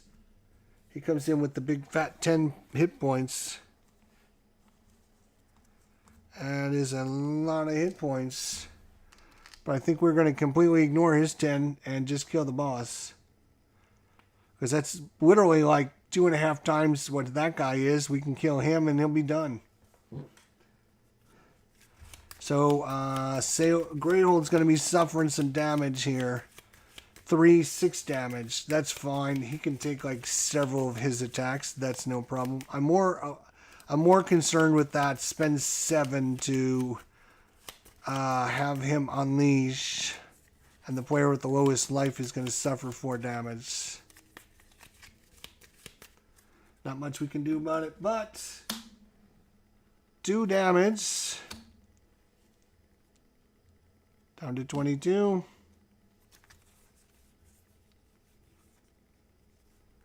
We only need 4 to open this, and I actually have enough to open it. 2, 3, 4, 5. So I'm going to open this. And I'm going to spend this there and this there. And put these away.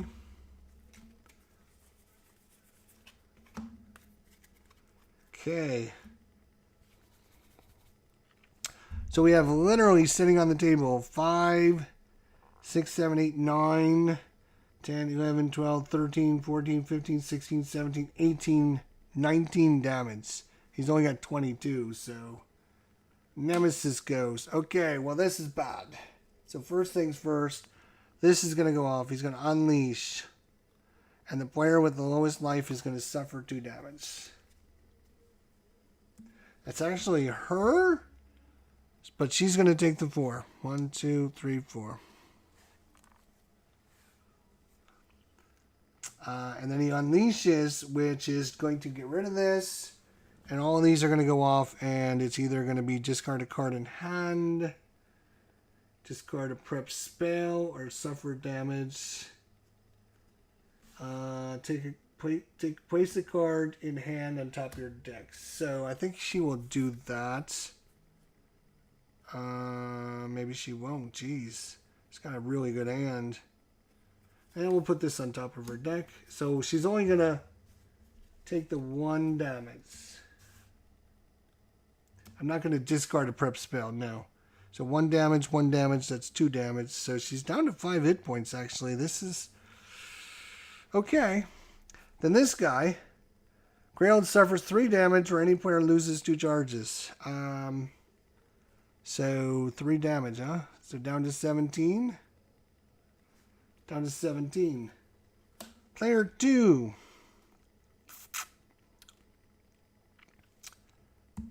Five damage.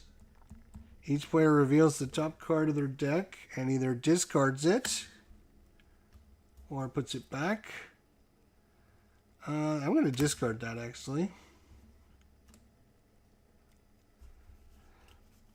Okay, so that's 5 damage.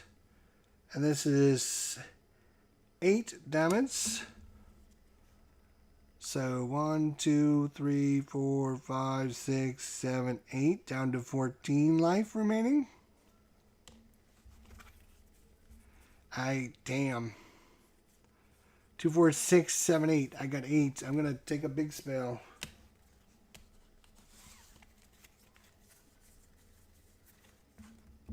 Didn't get any spells in my thing, though. That's a problem. Foe. Place a building into play. The swarm gains a charge. Building into play.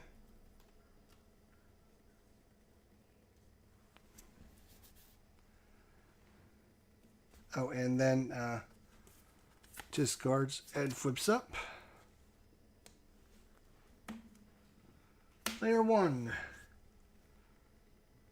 4 and 5 is 9 damage.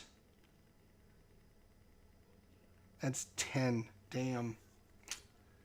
That's 9 damage he could do. The question is, what's left in the deck? A player 2, a nemesis, and the friend. That is it. 9 damage is not enough to kill him. Nope, we're just going to spend the 9. Boom, boom. On him. 1, 2, 3, 4, 5, 6, 7, 8, 9. 4 hit points remaining. Now, can we get 4 damage on the board? Yes, we can. Oh, we can get 20 on the board. A friend is going to gain a charge.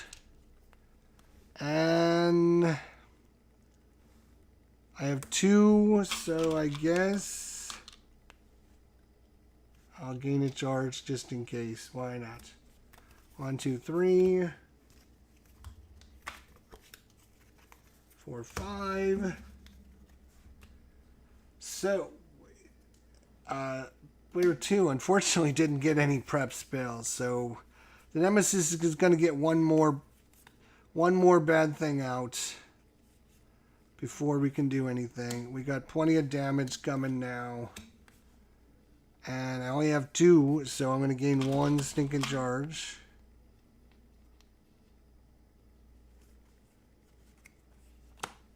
So the nemesis is going to do some damage.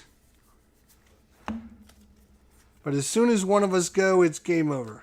So we've both got enough damage on the table to take this fool out. So, but we have to live through the Nemesis attack. Greedold's going to suffer 3 damage down to 14. He draws a card. Unleash twice. That's not good. So the first time...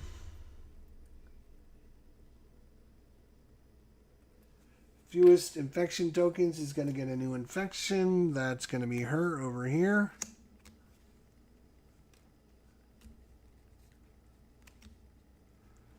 And then he's going to discard and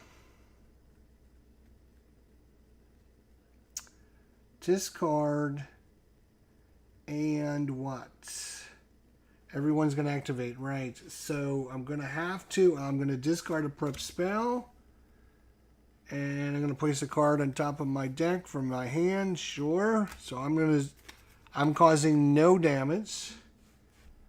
And place a card on top of your deck, sure. Boom. And discard a card in hand that costs 3 or more. Okay, I will discard this. Boom. So I didn't take any damage from all that infection. Great. Now, any player gains the Scorched Pearl from the core stack and places it on top of their deck. That doesn't matter at all because it is game over as soon as one of my players gets to go. And that is it, right? Yes. All right. So that was, I already did the 3 damage, and then we played his cards, so that is it. And we got our friend, Focus a Breach, discards a prep spell. If they do, she gains, we'll discard a prep spell, and she can gain 3 charges. She might even be able to heal me here in a second. So that is it. So we got to shuffle our deck up.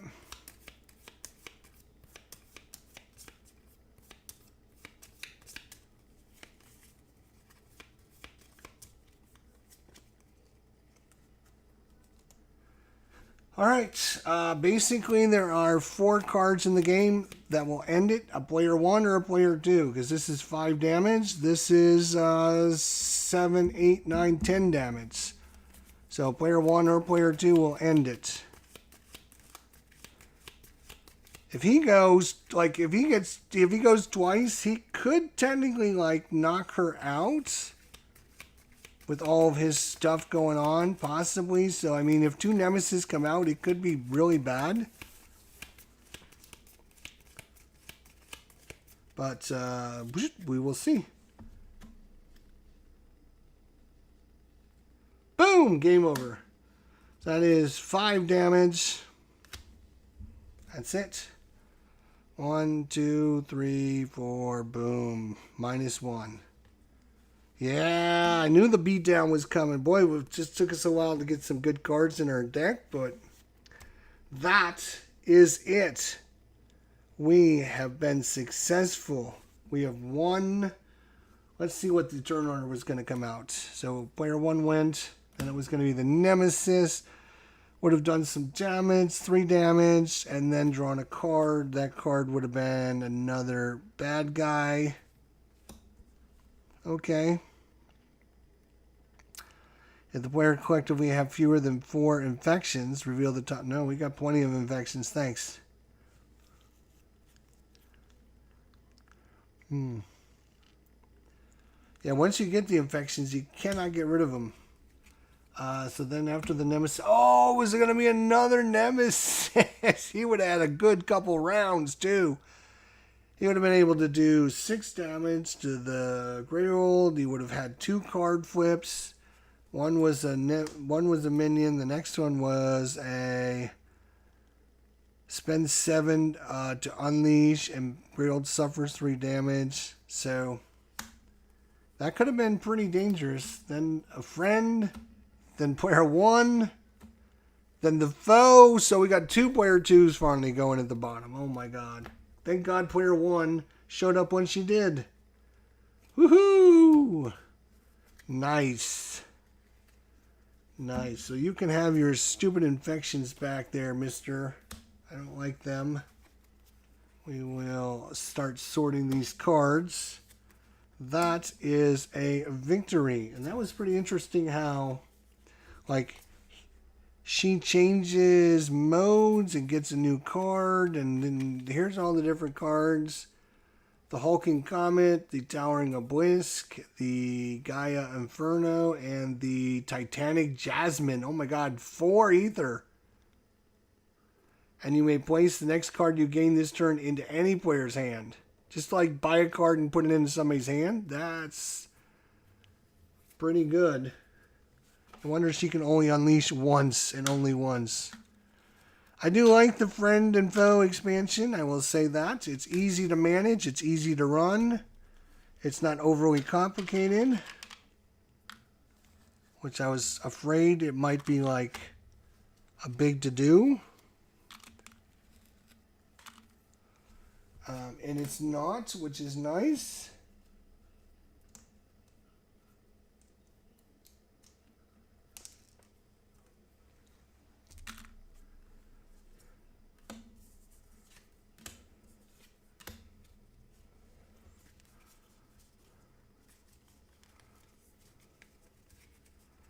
All right, that's that. That is that. Yeah, I do like the, it adds some new strategy to the players, trying to figure out what you want to do. You cannot, it does explain in the rules, and one thing I didn't talk about, it does say in the rules that the friend is not an ally. So like if you have a card that says, or give 2 charges to an ally, you cannot give that to her. It has to specifically say the healer or the friend. It has to say the word friend on it. So there's some new rules about all that. But that's pretty cool. I don't mind that at all. Oops, look at that. I forgot to spin that.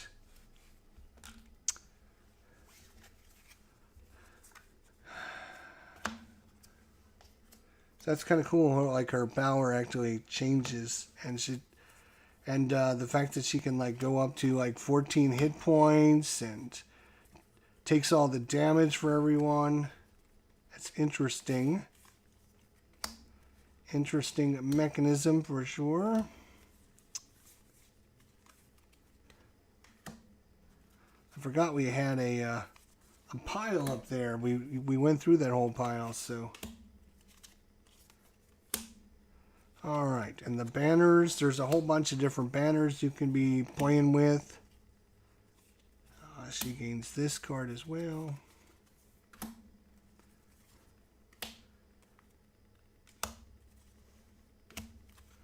Some crystals. This is his bad card. We don't want that. This goes there. And that's it. It's pretty much It's pretty much sorted now. These are, these were the cards that were on top of his deck that you remove.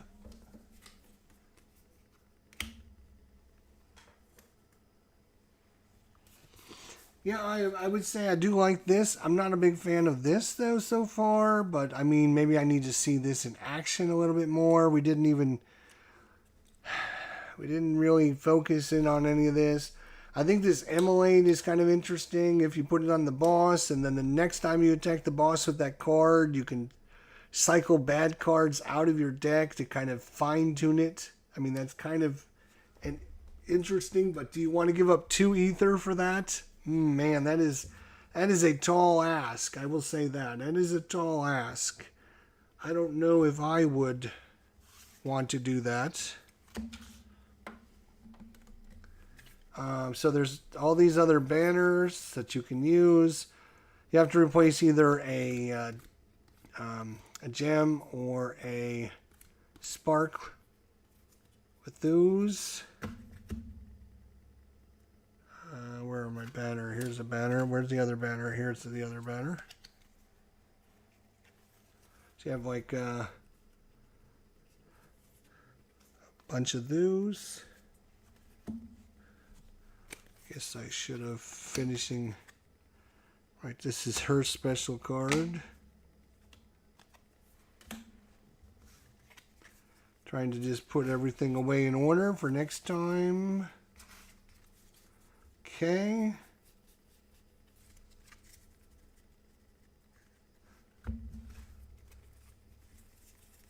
banners. The other character special cards. Her special cards. Her special cards. Keep all those together. And there, yeah, it doesn't take that long to set up and tear down. I mean, it's pretty much put away now. I just have to get the box out and just put all the cards back in the box, separate them, and it should be done. So thanks to everyone for coming out to watch a new game on the channel, Aeon's and the Descent. Just got it yesterday in the mail, or was it Saturday? I forget which day it was, but just got it. Just did an unboxing this evening, and then we decided to go ahead and just put it on the table right away and start playing it and try out the new stuff. It's pretty cool. I do like it. It's definitely one of those expansions that doesn't add a bunch of stuff, but it adds enough stuff you're like, what does this do? How does this... What do I have to do with this? Which is kind of interesting. I always like those kind of expansions that they don't add too many things, but it's always a couple things you always go, what is this for? What am I doing with this? How does this do things? And yet you're able to figure out the answers pretty quickly.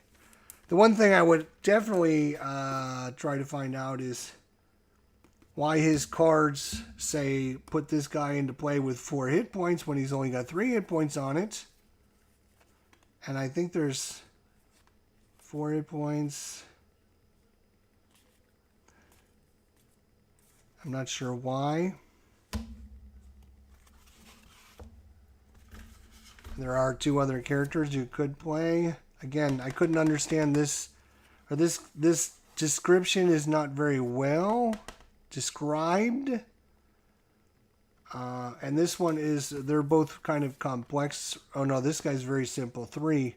She was a complexity of 5, so I decided not to choose her. Instead I chose the other one. Yeah, this is kind of nice with these friends and foes, especially if you can get a couple of these. You get a couple friends and a couple foes. You're kind of mixing and matching, so you're not always seeing the same ones. That would be super cool, I think. I think that'd be a lot of fun. This goes on the back of this. All right. Well, that is enough jibber jabber. This goes with this guy there. And we have beat the Infector. Will be up for Scenario 2 next time. Thanks so much for watching. We'll see you very soon. Until then, my friends, take care of yourselves. Have a great night. And we'll see you all down the line. Bye for now.